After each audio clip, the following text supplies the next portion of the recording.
नमस्कार दोस्तों, आप देख रहे हैं सेकेंड लेयर ट्रुथ के माध्यम से एकात्म मानववाद पर जारी हमारी श्रृंखला का ये 7वां एपिसोड। हम लगातार जो विचार उस दृष्टांत के माध्यम से प्रेषित किए गए पंडित दीनदयाल उपाध्याय के द्वारा उनको आप तक पहुंचाने की पुरजोर कोशिश कर रहे हैं, उसी में जुटे हुए हैं और चाहते हैं कि उसका सरलीकृत स्वरूप आप सभी तक प्रस्तुत कर पाने में हम सफल हों। लगातार आपकी प्रतिक्रियाएं और संदेश हमें मिल रहे हैं। हम उम्मीद करते हैं कि आप भी हमारी चीज़ों को अच्छे से समझ पा रहे होंगे और अपने मित्रों के साथ भी साझा कर रहे होंगे। तो आइए आज का एपिसोड हम बिना देर किए हुए शुरू करते हैं 7वां भाग एकात्म मानववाद श्रृंखला का। पंडित दीनदयाल उपाध्याय ने कई बिंदुओं और पहलुओं पर चर्चा की। आज के एपिसोड की बात करने से पहले छोटी सी चर्चा करना और भी आवश्यक हो जाता है। धर्म एक ऐसा विषय, एक ऐसा शब्द जिस पर जितनी भी परिभाषाएं दी जाएं शायद वो कम पड़ जाती हैं। उसका हम पूरा ब्यौरा नहीं दे पाते। कई बार हम पूरे के पूरे ग्रंथ पढ़ने के बाद भी अगर इस सवाल का जवाब ढूंढने की कोशिश करते हैं तो हम निष्प्रभावी सिद्ध होते हैं, क्योंकि हम उसके मूल को नहीं जान पाते, उसकी हम गहराई को नहीं जान पाते, उसकी जड़ में हम नहीं पहुंच पाते। तो पंडित दीनदयाल उपाध्याय के एकात्म मानववाद में जो बिंदु आज हम इस श्रृंखला के माध्यम से डिस्कस करने वाले हैं, उसमें इस सवाल का जवाब छुपा हुआ है कि धर्म क्या है। उन्होंने बड़े ही आसान से शब्दों में, एक लाइन में, इस पूरी जितना जटिल प्रश्न है उसका उत्तर बड़े ही सरल तरीके से दे दिया। उन्होंने स्पष्ट रूप से कहा था कि जो मानव जीवन को स्थिरता प्रदान करे वही धर्म है। आप समझ सकते होंगे कि कितने आसान तरीके से यह बात कहती गई। मानव जीवन के लिए धर्म है, ना कि धर्म के लिए मानव जीवन। जो मानव जीवन को स्थिरता प्रदान करे वही धर्म है। कितनी गहराई वाली बात है। और इसमें किसी जाति, धर्म, संप्रदाय, देश या कहीं किसी भी विषय का उल्लेख नहीं हुआ। हम वसुधैव कुटुंबकम का नारा बड़े जोर शोर से लगाते हैं, लेकिन शायद हम उसमें विश्वास नहीं कर पाते। हम असहज हो जाते हैं अपनी स्वार्थी प्रवृत्तियों के कारण। लेकिन पंडित दीनदयाल उपाध्याय जी ने कितने सुंदर तरीके से लिख दिया कि जो मानव जीवन को स्थिरता प्रदान करे वही धर्म है। ये बड़ी उपलब्धि है। ऐसा लिख पाना, इतना गूढ़ रहस्य इतने अच्छे से और इतने कम शब्दों में शायद कह पाना किसी और के लिए संभव नहीं होता। तो ये परिभाषा आपके लिए भी है अगर आप इसे स्वीकार करते हैं। तरह तरह की परिभाषाएं हैं, हो सकता है आपकी परिभाषा इससे भिन्न हो, लेकिन इस पर गौर जरूर कीजिएगा कि ये परिभाषा स्वीकार करने लायक है या नहीं है। इसके बाद उन्होंने एक बात और कही थी कि जरूरी नहीं है। कई बार क्या होता है कि हम बहुत सारे लोग जब बैठे होते हैं और किसी विषय पर मंथन होता है तो कई बार अलग अलग लोगों के अलग अलग मत सामने आते हैं। हो सकता है हमारा विचार उनसे मेल ना खाए, हो सकता है बहुत सारे लोग हमारे विरोध में खड़े हो जाएं, हो सकता है कि उनकी बहुतायत हो सकता है वो बहुमत में हो। लेकिन हर बार ये जरूरी नहीं है कि जो बहुमत में है वही श्रेष्ठ है। इसी के लिए उन्होंने राजा की परिकल्पना की बात भी कही थी। राजा का एक उदाहरण भी दिया था कि राजा को क्यों बिठाया जाता है, राजा क्यों बनाया जाता है। शायद इसलिए कि उसमें बुद्धि और विवेक का आधार बना करके उस राजा को उस स्थान पर बिठाया गया है जब प्रजा उन्मादी हो जाए, बहुतायत में विरोध होने लगे और इसके साथ ही जो बहुमत है वो बहुमत हो, लेकिन वो बात सत्य को निर्देशित ना करती हो। ऐसे में आपको उनके साथ नहीं चलना होगा। तो कितनी अच्छी बात उन्होंने कही कि हमेशा जरूरी नहीं है कि आप बहुमत में हैं तो इसका मतलब सही है। हो सकता है कि आप अगर 100 आदमियों के एक समूह में खड़े हुए हैं तो उसमें से 99 लोग आपकी बात का विरोध कर रहे हैं और एक अकेले आप खड़े हुए हैं अपने मत के साथ और वो मत सत्य है। तो आप खड़े रहिए, 99 लोगों की परवाह मत कीजिए, अपने मत पर अड़े रहिए।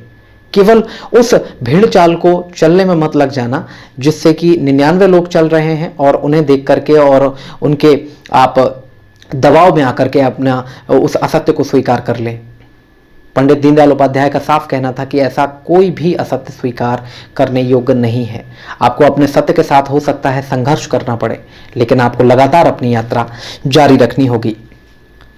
आप यहाँ पर मैं एक छोटा सा उदाहरण आपको देना चाहूँगा कि कई कहानियाँ आपने सुनी होंगी, कई दृष्टांत आपने सुने होंगे जब पश्चिमी देशों में कई वैज्ञानिकों ने कहा कि पृथ्वी गोल है या सूर्य के चारों तरफ चक्कर लगाती है। ऐसे कई सिद्धांत और नियम दिए गए और उस समय उनको झुठला दिया गया और उनको मृत्युदंड तक दे दिया गया कि उन्होंने गलत सिद्धांत दिया है, ऐसा कोई सिद्धांत ही नहीं है, और उनको मृत्युदंड दे दिया गया। जब उनको मृत्युदंड दिया गया तो उसके बाद कई सैकड़ों सालों बाद जब वैज्ञानिक खोजें हुई, लोग समझदार हुए और वो सत्य का स्वरूप बदला, तो उनकी ही जो नीति थी और उनका जो सिद्धांत था वो सही साबित हुआ, और फिर उनको सम्मानित भी किया गया मृत्यु के 100 वर्षों के पश्चात, 200 वर्षों के पश्चात। तो सत्य कभी ना कभी उजागर होगा, लेकिन आपको अडिग रहना होगा अपने सत्य के साथ। तीसरी बात एक और जो उन्होंने अपने इस एकात्म मानववाद रूपी जो दृष्टांत है उसमें कही थी कि मानवीय आकांक्षाएं जो हैं वो असीमित हैं। मुझे उम्मीद है कि आप मेरी बात बिल्कुल एक लाइन में ही समझ गए होंगे। मानव की आकांक्षाओं की कभी पूर्ति नहीं हो सकती। बड़ा अच्छा सा उदाहरण उन्होंने इसमें दिया है कि पहले राजतंत्र हुआ करता था, यानी कि राजशाही का दौर था। लोगों ने कहा कि भाई हमें हर व्यक्ति को राजा होना चाहिए। व्यवस्थाएं बदली गई, आंदोलन हुए, क्रांतियां हुई, और उसके बाद प्रजातंत्र का दौर आया। वोट डालने का अधिकार दिया गया, हर व्यक्ति को राजा घोषित कर दिया गया। लोगों ने वोट डाले, हर एक वोटर राजा के रूप में अपने आप को गौरवान्वित महसूस करने लगा। फिर उसने ये सोचा कि यहां राजा तो बन गए लेकिन रोटी नहीं है, तो रोटी सबसे महती आवश्यकता है। अब तो पहले तो राजा था तो वो फिक्र कर सकता था, उससे कहा जा सकता था कि भाई तुम मेरी रोटी की व्यवस्था कराओ, लेकिन अब जब आदमी खुद राजा है तो वो क्या उसकी कोई व्यवस्था कराएगा, वो तो राजा है। तो कहा गया नहीं, रोटी महत्वपूर्ण है। और ये सिद्धांत लेकर के कार्ल मार्क्स आगे बढ़े। पश्चिमी विचारक थे, काफी सिद्धांत उनके हैं। कार्ल मार्क्स के जो सिद्धांत थे वो उस दौर में जो नीतियां उन्होंने दी थी या जो सिद्धांत उन्होंने दिए थे बड़े ही प्रभावी थे। लेकिन आज अगर उन नीति और नियमों को हम आज अप्लाई करने लगे तो शायद उसके स्वरूप को हमें बदलना होगा। उसका मूल स्वरूप अलग हो सकता है, भिन्न हो सकता है, लेकिन जो कह रहे हैं जैसा प्रयोग उस समय किया गया वो प्रयोग आज संभव नहीं है, क्योंकि आज स्थितियां भी भिन्न हैं और परिदृश्य भी अलग है। तो कार्ल मार्क्स जो रोटी की बात करने लगे, लोगों ने आगे बढ़े और फिर लोगों को फिर लगा कि अब तो ना रोटी मिली और ना राज मिला, राज भी हाथ से चला गया और रोटी भी नहीं मिल रही है। उसके बाद एक और चीज सामने आई कि भाई इन देशों के, यूरोपीय देशों के अलावा बोले अमेरिका चलते हैं। अमेरिका में तो राज भी है और रोटी भी है, दोनों हैं, लेकिन साहब नींद नहीं है। तो कमियां लगातार बनी रहेंगी, आपको काम करते जाना है, उनको सुलझाने का प्रयास करना है। मानव जीवन संपूर्ण व्यवधान रहित हो जाएगा तो मानव जीवन का मूल्य खत्म हो जाएगा। यही संघर्ष आपको तैयार करते हैं, बनाते हैं और आगे बढ़ने के लिए प्रेरित करते हैं।